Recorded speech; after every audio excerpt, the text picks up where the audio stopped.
All right, hey folks. Let's see.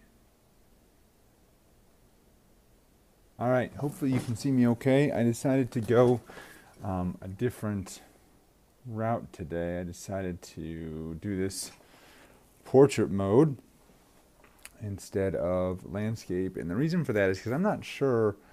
I've been trying to capture these videos on catch.me, and for some reason it hasn't been working when I've been doing it landscape mode, so I thought today I would try and do it portrait mode and see if maybe that makes a difference. Maybe catch.me will capture it this way.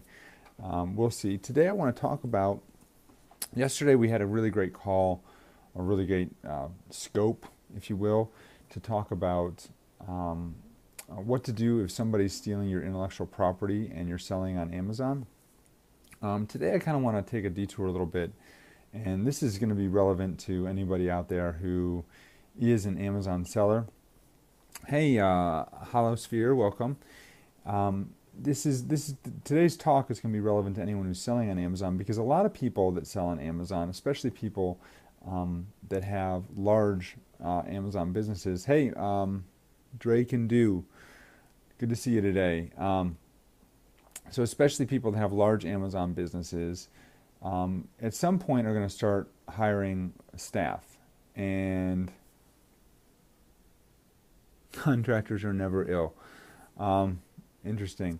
Yeah. So if you're selling on Amazon with any regularity, at some point you're going to want to start bringing on staff, and the reason for that is you're going to need somebody to help you do customer service. You may need somebody to help you with your listings, to monitor stuff that's going on with your listings, to monitor feedback, to respond to feedback, to email back and forth with customers, to process returns, things of that sort. So you're going to need some assistance there. And it's important that you understand the distinction between an independent contractor and an employee. And the reason this is important is because several years ago the IRS started cracking down on companies that were misclassifying people as independent contractors when in fact they were employees. And I need to grab, hold on a sec. Got to have my coffee this morning. And so this system not, staff works the system not as efficient as a contractor, having been one for years. Okay, well, I'm not talking about contractors as in, I don't know if you're a building contractor. I'm not talking about building contractors.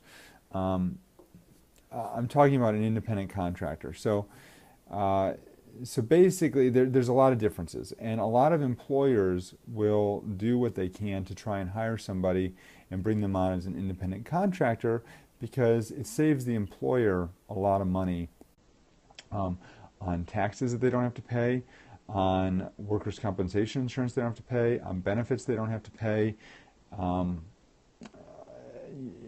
payroll expenses that they don't have to pay. They can just write somebody a check at the end of the month, or when the work is done, or whenever they need to pay it, just like they would any other vendor.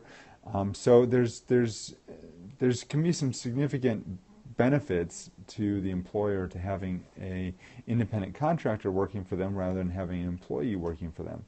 But at the same time, you have to be careful about making sure those employees or independent contractors are properly classified, because if you improperly classify somebody as an independent contractor when in fact they are an employee, that could mean big problems for you with the IRS if you ever got audited, or if any of your employees who were improperly classified as independent contractors come after you, or get injured on the job in a workers' compensation situation, or anything like that happens. So you may think, well, how can that possibly happen if somebody's an office worker? Well, they trip and fall.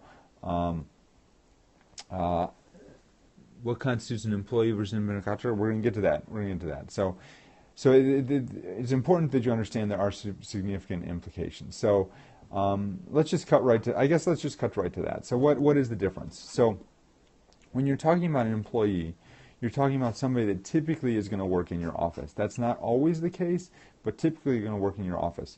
They're going to work with your own equipment. So you're the one that's going to provide them with a computer. So they could be virtual and still work with your equipment if you provide them the equipment or the computer they work with. They're working solely under your direction and control. So one of the big distinctions between independent contractor and employee is who controls what they do.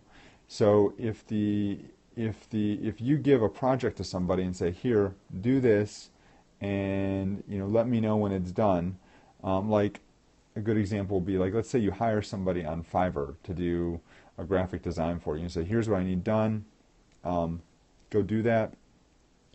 That's an independent contractor, or even a vendor. That's not an employee. You're not hiring somebody as an employee in that situation. So if you hired somebody on Odesk, or one of those services to do a job for you, that's typically an independent contractor. That's not an employee. So where I go there? So an employee is using your equipment. An employee is going to be on your payroll. An employee you pay benefits for. An employee you have to pay usually workers' compensation insurance for. And they're working under your direction and control, and they use your tools. So those are the main characteristics of an employee. An independent contractor, on the other hand, is somebody who typically uses their own tools or their own equipment, or their own computer. They work wherever and whenever they want. Like, they don't have a set number of hours that they have to work for you. They just do their job when they want. They work at their own direction. So you give them a project and they just do it, and kind of do it whenever they want, and report back to you about the status of the project. But they're not necessarily working with you on a regular basis to complete that work. So, I mean, you're not like in their face every, once a day or twice a day or 3 times a day to see what they're doing with the project and telling them, okay, fix that, fix that. They're going off, they do the project, they come back to you, the project is done. So they have their own equipment, they have their own tools, they do work their own hours, they do their own projects. So those are the big differences between an independent contractor and an employee. And it's really important that you understand those distinctions, because there's so many businesses that try to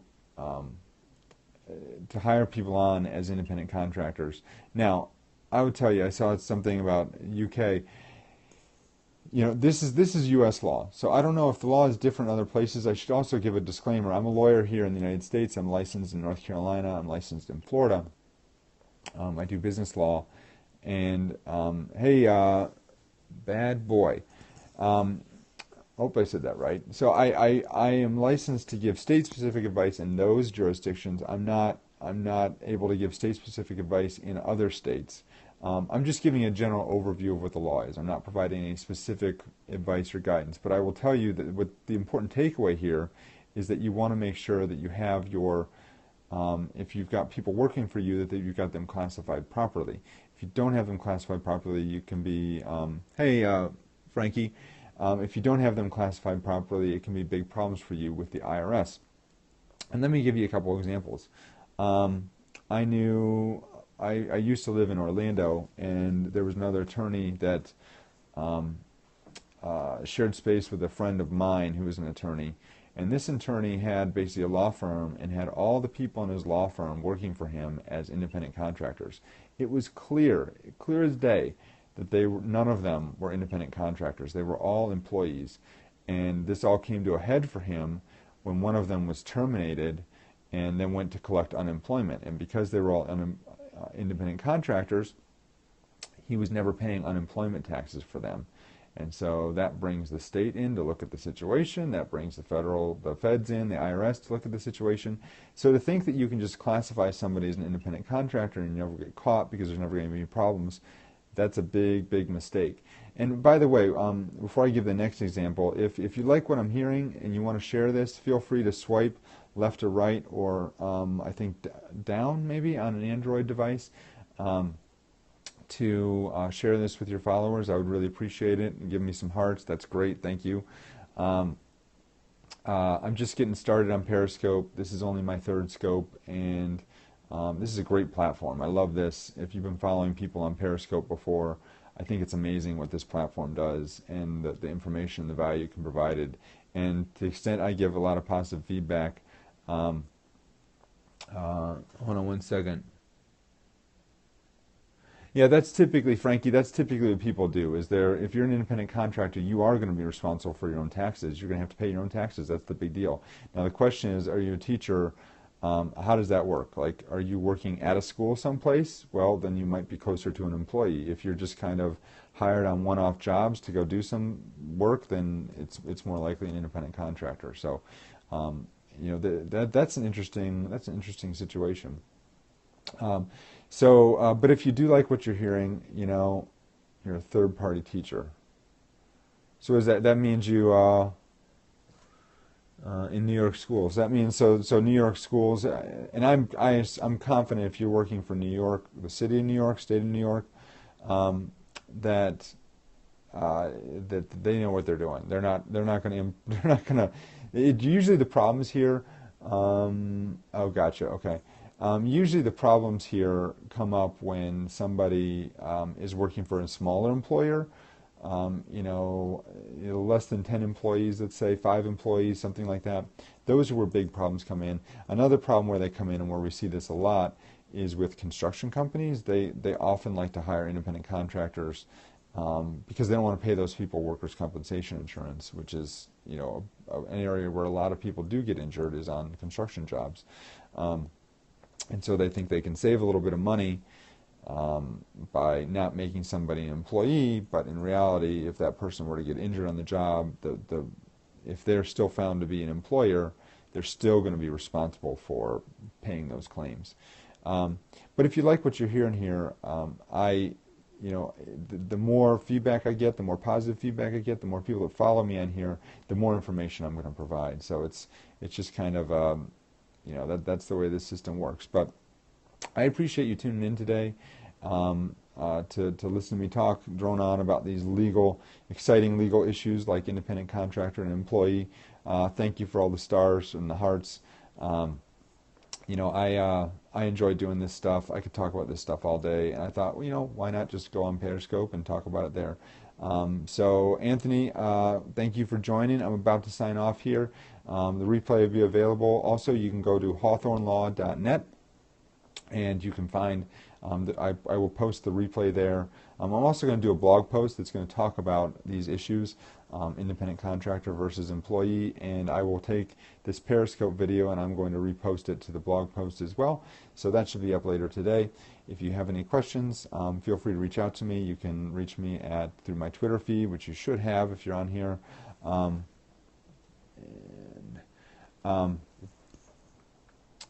you should be able to reach me through my Twitter feed here, or you can go to hawthornelaw.net.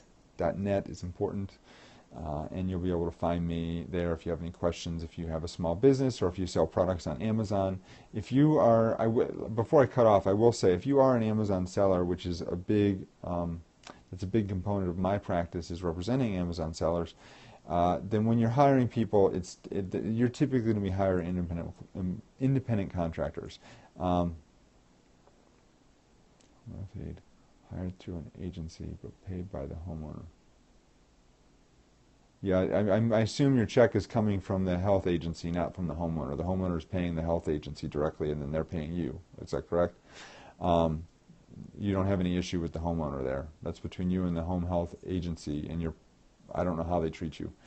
And the other thing I'll say is there's a lot of gray area, and these issues are very, very, very, very, very fact specific. So, you could have 2 different people. Yeah, I'm not sure. I would need more facts on that. I can't give legal advice on this. That's a good question, and I don't know if it really matters. Until somebody gets hurt, fired, they have to collect unemployment, or they're not going to get their Social Security when they retire because they're not having Social Security taxes withdrawn. Those are the big issues. So I can't really in this type of setting, I can't sit here and evaluate all these facts. You need to talk to an attorney if you've got questions about whether or not there's any issues there, or talk to your employer. So anyway, I think that's about it. That's going to round it up for today. Again, Jim Hart with hawthornelaw.net. You can find all this. A replay of this will be found, even though it's only available for 24 hours on Periscope. I post it to my YouTube page and to my blog, so you'll be able to find it there.